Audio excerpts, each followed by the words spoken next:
This is Lookout. It is the 8th race of the 12 San Francisco checkpoint races available in Midtown Madness 2. It features some high-speed straights, a couple of quick turns, and a final large jump over the famous Lombard Street. It may seem like a simple race at first glance, but the various route changes and strategies that were discovered would completely change how this course would be raced. This is the world record history of Lookout.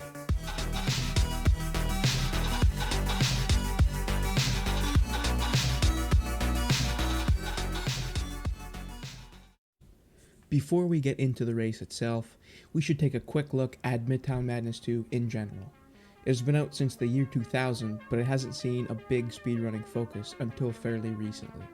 There have been a few runs by various players in the mid to late 2010s, but MM2 has only seen the most speedrunning interest over the past 2 years. The races in MM2 are split up into 3 racing styles over 2 cities. There are circuit races where the player must travel the same looping route for 2, 3, or 4 laps, depending on route length and difficulty. Then there are blitz races where the player is racing to hit all the checkpoints before the clock runs out. These are played with no AI opponents and usually feature routes with checkpoints randomly spread over a small area. The final racing style, which will be the main focus of this video, are checkpoint races. They are quite similar to blitz races, where the player must once again hit all the checkpoints in the route. The main differences, though, are that the AI cars are now present and the clock will count up instead of down. The main importance to remember when racing checkpoint and blitz races is that the checkpoints do not have to be hit in any particular order, as the commentators never let us forget.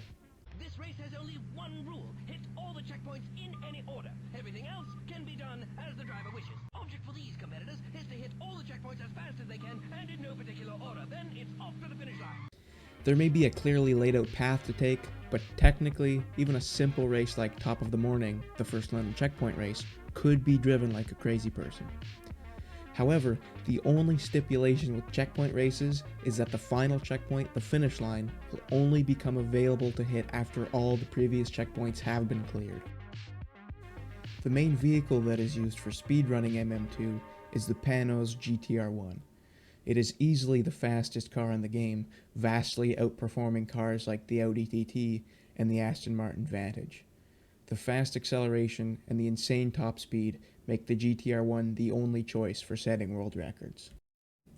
Now that we have a basic idea how MM2 is laid out, let's take a closer look at the title race, Lookout. The race starts out on the north end of the map, travels up and around Coit Tower, back down towards Presidio Park, and finally heads over Lombard Street towards the finish line. There are many different showcases of Lookout available on YouTube, but most of them are casual players just playing the track for fun. For the first real speedrun of Lookout, we will look at the first ever all races run submitted to the MM2 speedrun.com leaderboards. The first all races run submitted to the leaderboard was by Turkish player Gorkum Koprulu, GK for short, on April 25th, 2018. In this run, GK drives the developer-intended route as I previously described. Although the race gets off to a bumpy start by hitting a curb and a few obstacles, GK quickly composes himself and continues on for the first speedrun recorded time of 1 minute 8.73 seconds. It is still quite an impressive time, as casual runs with middle-class cars like the Ford Mustang Fastback or the Audi TT will see times of 1 minute 15 seconds to 1 minute 30 seconds. In November of 2019, Lookout saw its first route change. On the last section of the race, you jump over Lombard Street towards the finish line. Sometimes, when landing from the jump, the car can careen off in different directions that can really mess up your time. Our next runner, Moria, wanted to eliminate the chance of bad landings from Lookout entirely. In his all races run, submitted on November 6th, he doesn't make the final turn as the developers intended. Instead, he continues forward and turns left at the next street. In doing so, he doesn't have to take the jump over Lombard Street, eliminating the chance to have a bad landing. To finish the race, he simply turns left again when he nears the finish line, resulting in a new Lookout record of 1 minute 7.90 seconds. For the next few months, Lookout saw no improvement. Even with the new route available, there were no new world records for Lookout. In March of 2020, Moria still had the fastest time. But on March 27th, 2020, a run for a different San Francisco checkpoint race was uploaded to the leaderboard, a 1 minute 45 second time on Panos pressure. However, this race is not important. The thing we are really interested in is the runner. His name is Zatrix.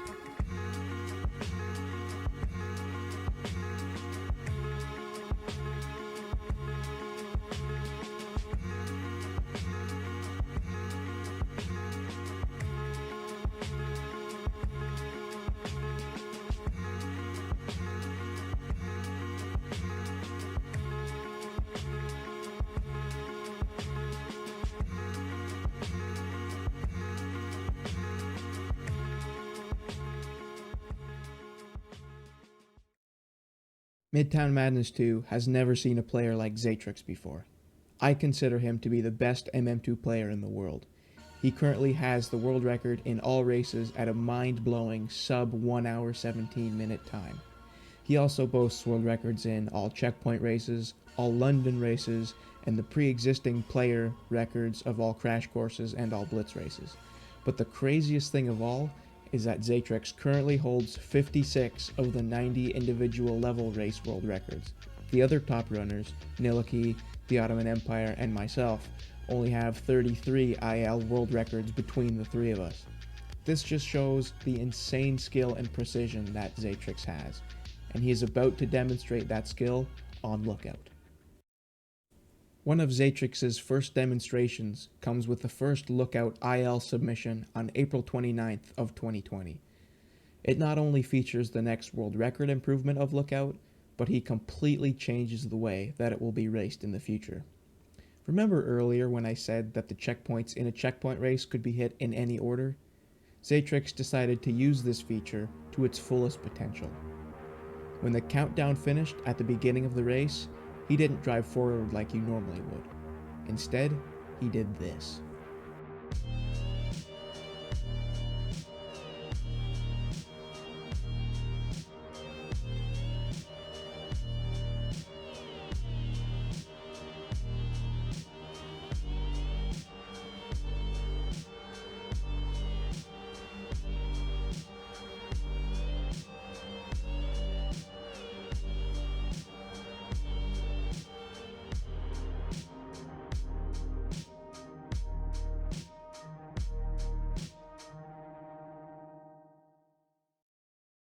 The map that displays the checkpoints before the start of every race is actually very wrong for Lookout.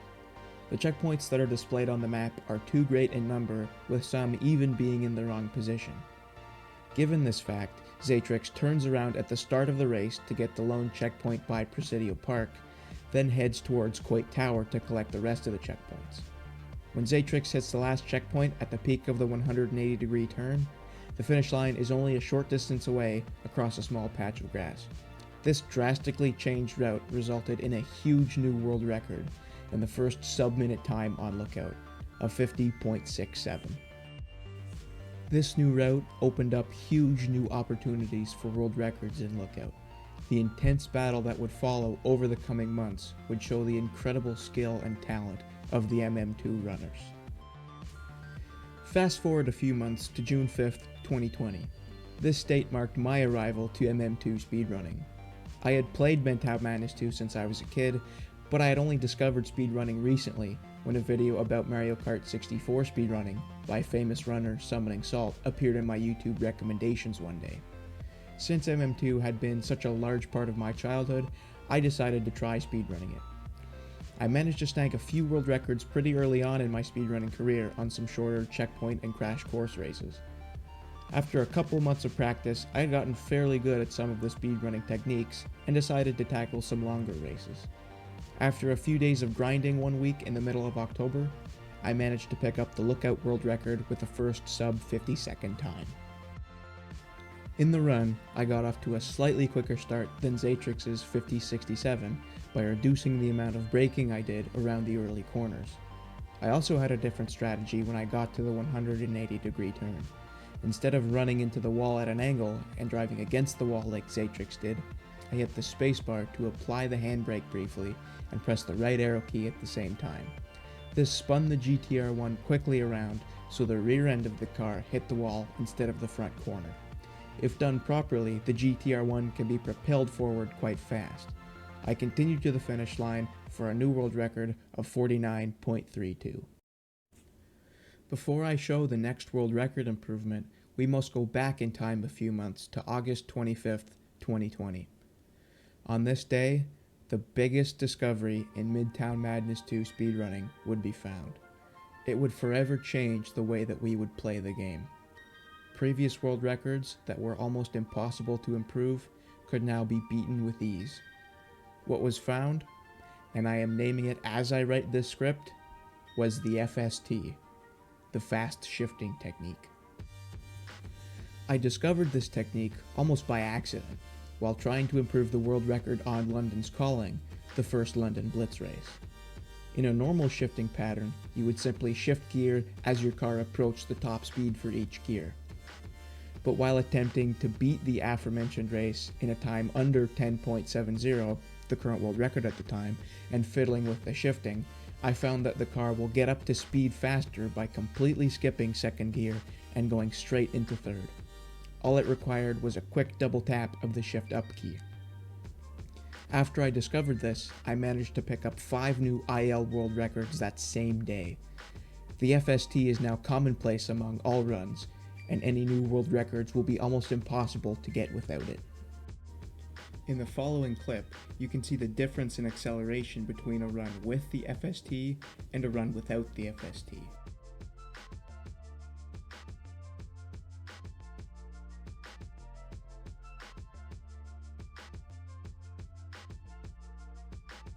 Let's go back to the day I first held the Lookout world record, the 49.32 I got on October 12th, 2020. The next improvement was by Zatrix, featuring a brand new route. He just barely beat my time with a 49.17 on October 12th, 2020. The new route tackles the first section much differently. Instead of turning the car around right off the start, which is slow, he starts by going forward using the FST and turns sharply to the right. He continues up the hill, turns right again, and approaches the checkpoint from the opposite side as before. This different approach then let him gain much more speed while heading towards the 180-degree turn, reaching a top speed of 186 miles an hour. However, at the 180 turn, Zatrix collides with a hitbox on one of the buildings, reducing much of his speed. But this new route saved enough time for him to still get a new record. Later, I adopted this new route and got a new record of 47.73, mostly due to less slowdowns on the corners and a better 180 turn over Zatrix's slow turn. The date of this run? October 12th, 2020. You heard me right. On that one single day, October 12th, the Lookout world record was lowered 3 times, once by Zatrix and twice by myself. It was truly an insane day. And then, just for good measure, Zatrix lowered the record again the next day with a 47.24. After 4 world records in only 2 days, Lookout needed a break, and it would soon get one. There were no new records for the next 4 months. After all, there wasn't much room for improvement. Both Zatrix and I had gotten the first and middle sections down almost perfectly. The only areas where we could go faster were the 180 turn and the final sprint to the finish. In the 180 turn, the outcome of the impact on the wall is seemingly random, with the car bouncing in many different directions. A bounce good enough for a new record were few and far between. As for the sprint to the finish line, the car must transition onto a patch of grass. Due to the low hitbox of the GTR1, it almost always will hit the curb surrounding the grass. I knew that an improvement to Lookout would have to be done in one of those 2 sections. I decided to turn my attention towards the finish, seeing that the current strat for the finish, hitting the left side of the curb until the car goes over and heading towards the finish line, could be quite slow at times, so I looked for something new. I noticed that there was about 1 car's width of room on the left sidewalk before I reached the grass, where I could transition onto the grass head-on. After some failed attempts, I managed to correctly perform this transition on February 16th, 2021, resulting in a 46.51, a new world record. With a mid 46-second run that still had a few small mistakes, a thought started to form in our heads. It's always an accomplishment when a new second barrier is broken on any individual level. And with a record only half a second from a 45 while still having some slowdowns, Zatrix set out to break it. On March 11th, Zatrix was streaming lookout attempts on his Twitch. Midway through his stream, he was on great pace. At the second checkpoint, during the run to the 180 turn, he was 0.51 seconds ahead of the record. At the third checkpoint, further up the road, the lead increased to 0.61 seconds. After a very solid 180 turn, Zatrix was 0.72 seconds ahead of the record, on pace for a 45.83. The only obstacle remaining was the grass transition. Zatrix knew what he had to do. He lined the car up and went for it.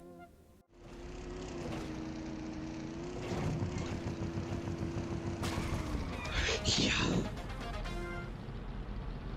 Nice. So lucky am Ende. Unglaublich.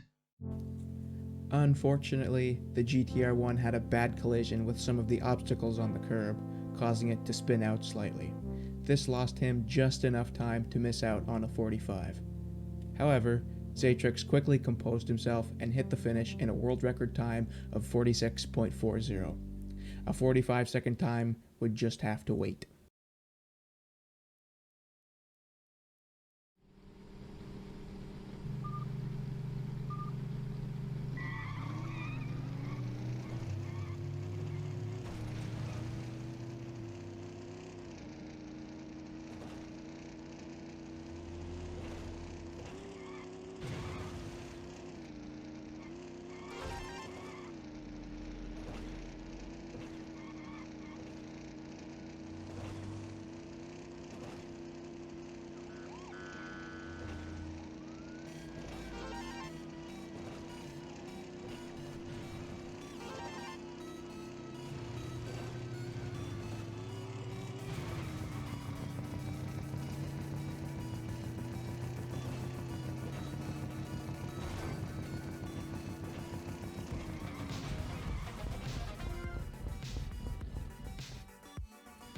Zatrix managed a 45.71 on December 1st, 2021.